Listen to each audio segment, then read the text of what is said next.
mama ko mfite ibyiyumviro by'undi kubo yaba ari we mama.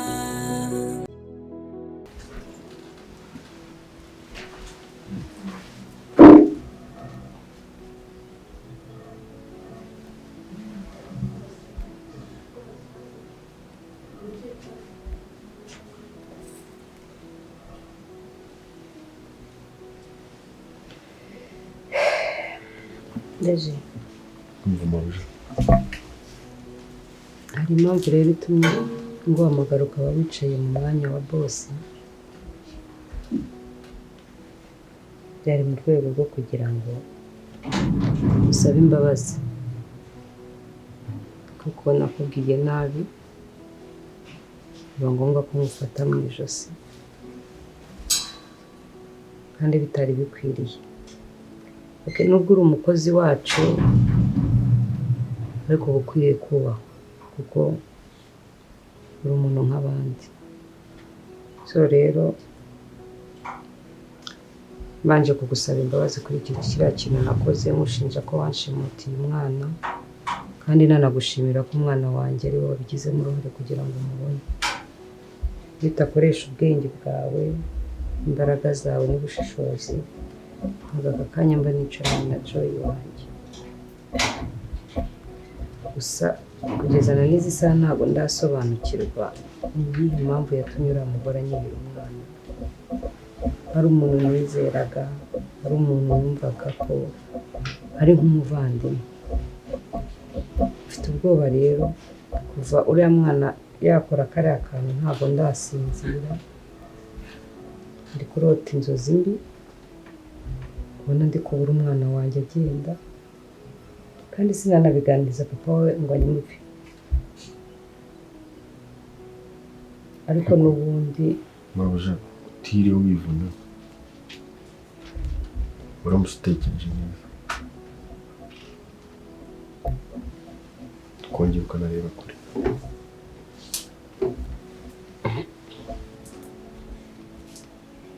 Ukasa n'ugiye inyuma n'ubundi nk'ugiye kubyara. Urumva gushimuta umwana wawe bakamujyana no kwa muganga kujya muri koma, urumva ibyo nta hantu bihuriye?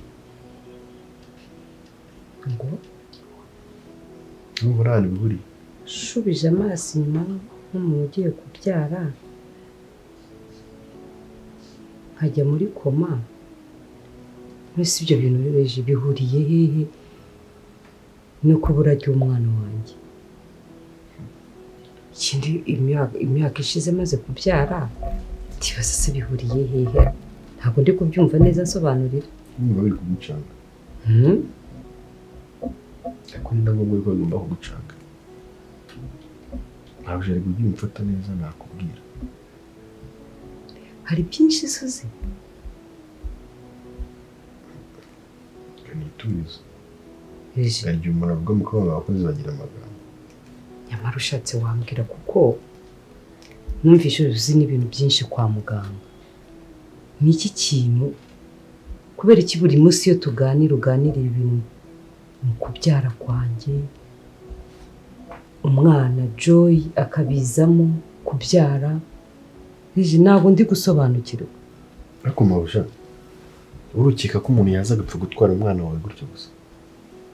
Cyane natekerezaga ko ari ubushuti bafitanye n'uburyo uriya mwana mukunda. Umwana agirana ubucuti n'umuntu mukuru gute? Gusa kugeza izi saha byambereye ihurizo. Umwana afite imico myinshi ahuriyeho n'uriya mugore. Yesu ubona mubanye neza n'uriya mugore?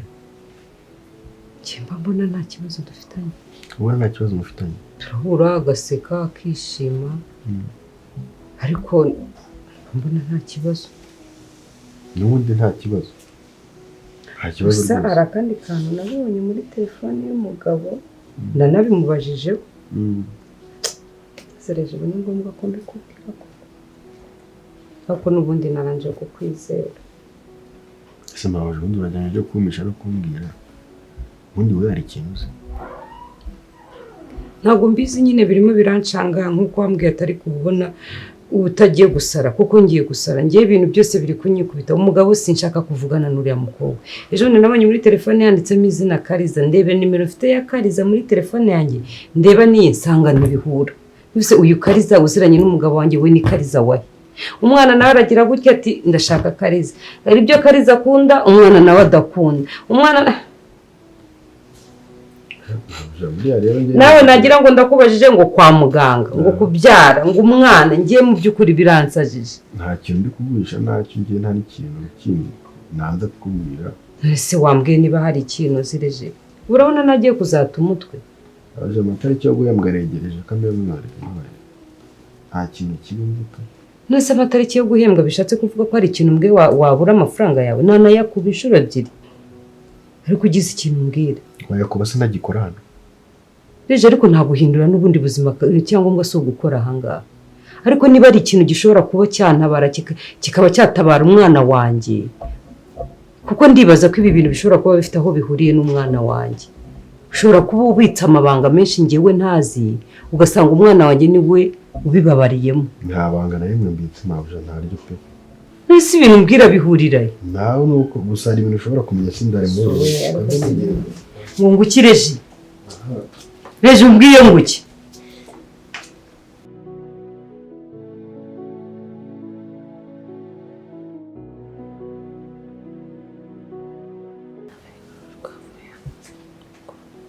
ya wanyumva Siriya urabizi ko nkwizera kandi ndagukunda yaba uyu munsi nzakomeza ngukunde kugeza igihe azapfira ndetse niba bishoboka na nyuma y'urupfu nzakomeza ngukunda. Okay, thank you.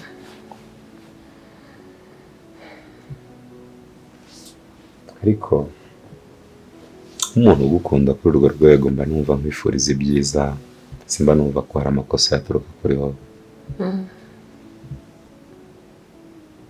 Ariko ndabona umeze nkaho urimo uragenda uyijandikamo. Uyijandikamo gute? Kari. Kubera icyo ukora ibintu utambwiye? Ibiki? Basi uzajya umbwira. No, tell me, ni ibiki exactly uri gushaka kumbwira nakoze nakubwiye? Ko bizera ikintu nyamara nakubwiye?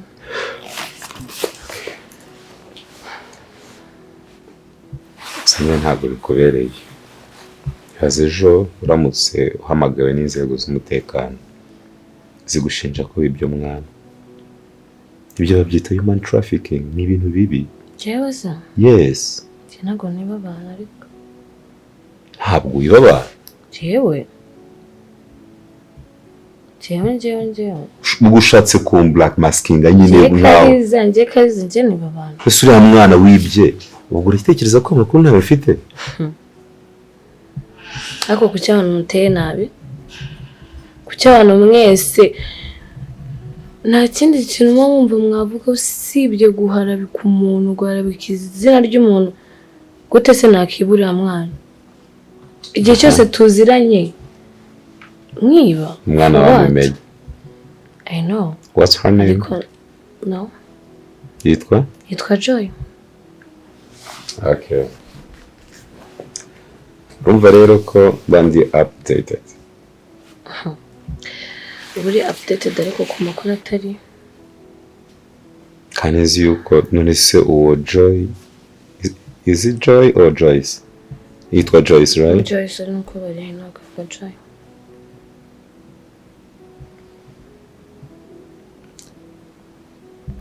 Yankubwire ko rero ibyo bintu utabigendamo neza bizagukoraho.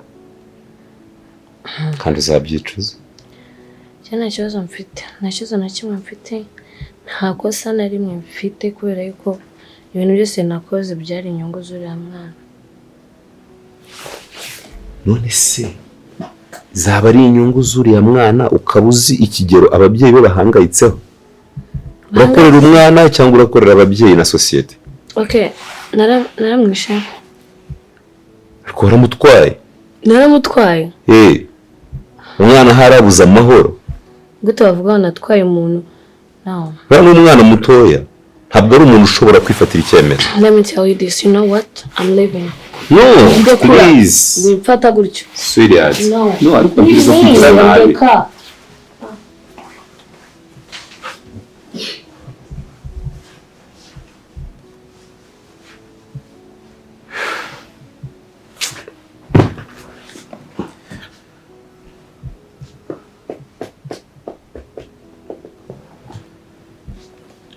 Ivombara nabira.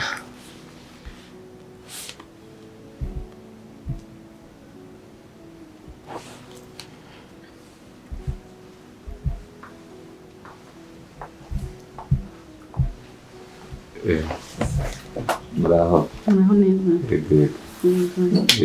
Amakuru yanyu. Amakuru ni meza. Namwe muraho. Natwe turaho. Twishimiye kubaba. Yego. Twari twabagendereye nuko twari twababuze. Hari utuntu umuntu aba ahugiyemo. Yego. Komeje nganira na Kariza kugira ngo ari hano wenyine. Nanjye ndahari shakubwe kandi mukuru we niba mwabiganiriyeho. Yego, hari ukuntu mu biganiro twagiranye ntabwo ibi yabimbwiye ariko nari nkoze. Yumvikana ntabwo nawe ndi mukuru we nimba muziranye nyine bihagije utanzi n'ubwo utarambona. Narebye mu mafoto niyo tugihora mu nzira nari kumenya. Nibyo? Okay. Baho se? Yego tumeze neza nta kibazo.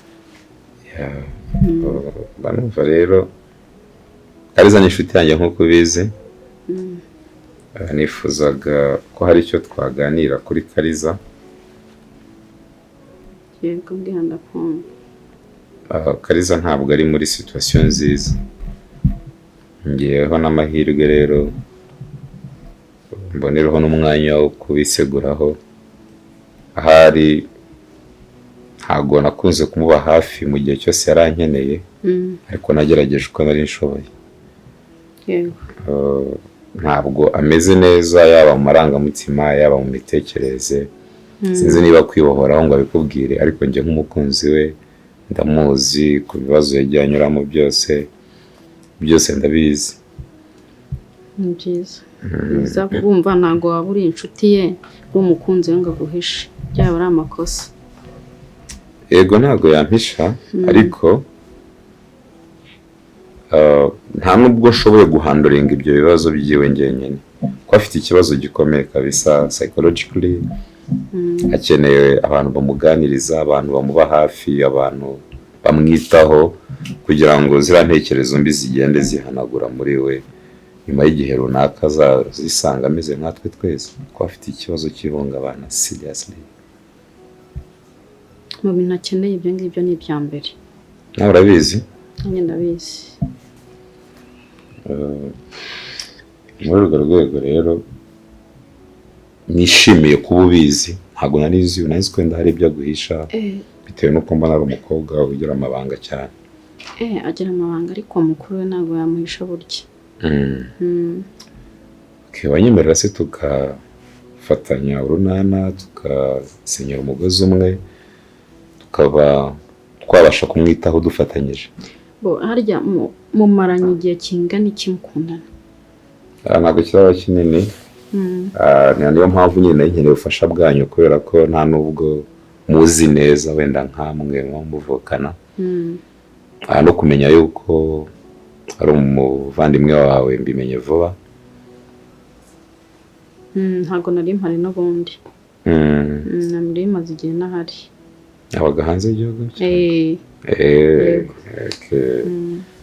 Amafoto nagiye mbona n'ubundi rimwe namwe nagiye mbona abantu ntahazi nkagira ngo maze iminsi mike yandi ntabwo ndamara iminsi myinshi. Harimo icyifuzo nagize cy'uko nabona nimero yanyu namwe mukafata iyanjye tukajya tuganira ku kibazo yagira mukamenyesha ku gihe ku bufasha ubwo ari bwo bwose ryagiye yabuze ibitotsi wenda kugerageza kumuganiriza uko ashoboye ariko hari n'igihe atamfata ejo nazamubaza akavata ntabwo yari muri mood Okay. nkahita mbona ko there's something wrong. Ubwo nabona nimero yanyu Nta kibazo nuko. Gusa telefone yanjye isa naho narangaye ishiramo umuriro. Okay. Nashyiramo hanyuma kaza kumamagara nkabibona. Alright. Okay. Nizi ngizi. Murakoze. Mwitwa bande? Nitwa Sine. Sine. Okay. Izina ryoroshye gufata ushatse waryandikamo. Muranzi.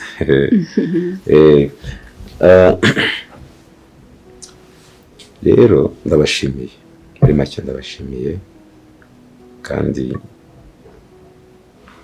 none nanyuzwe no kumwampaye ikaze mu muryango. Erega hari bari ngombwa. Ni iby'igiciro kandi. Yego. Natwe turagushimiye.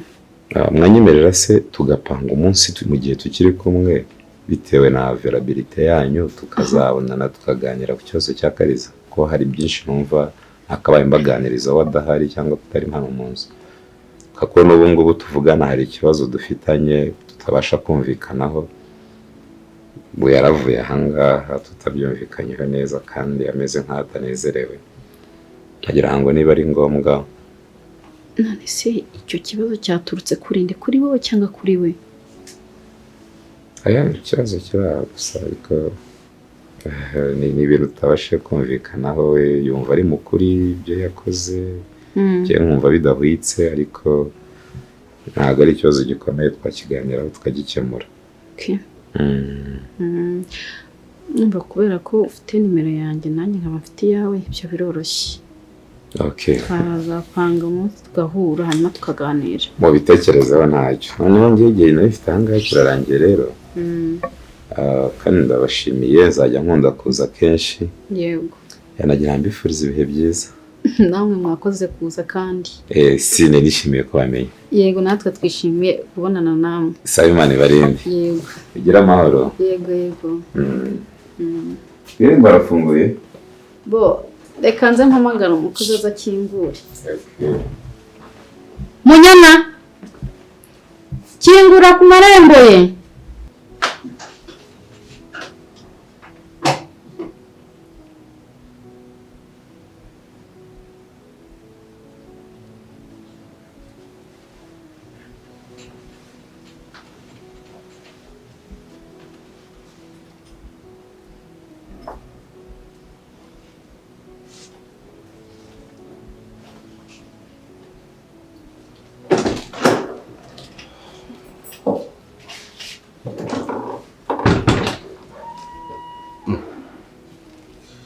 Şöyle bize biti.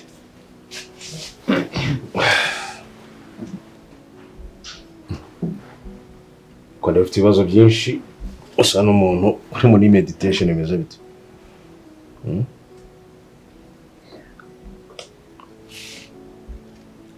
Nabuze ahantu mpera kabisa. Umwana arize. Araryamye. Yabashe kurya se yariye. Yariye none. Yariye. Ako ndabona tutari kumwe. Ndabona usa naho umuntu wibera ahandi hantu.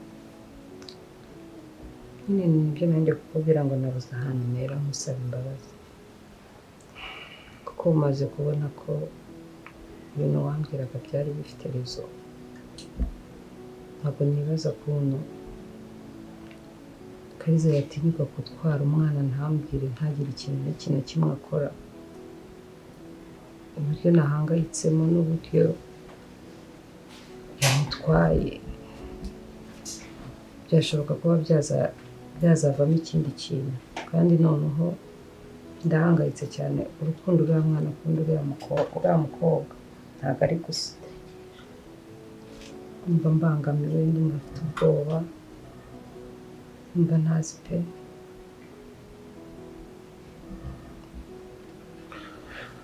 ya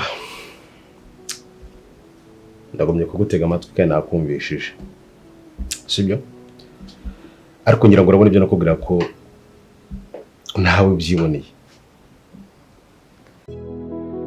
ese ninde mama ko mfite ibyiyumviro by'undi kubo yaba ari we mama kubo yaba ari we mama ese yaba ari we mama turi kumwe niyumva bidasanzwe igarurira amarangamutima yanjye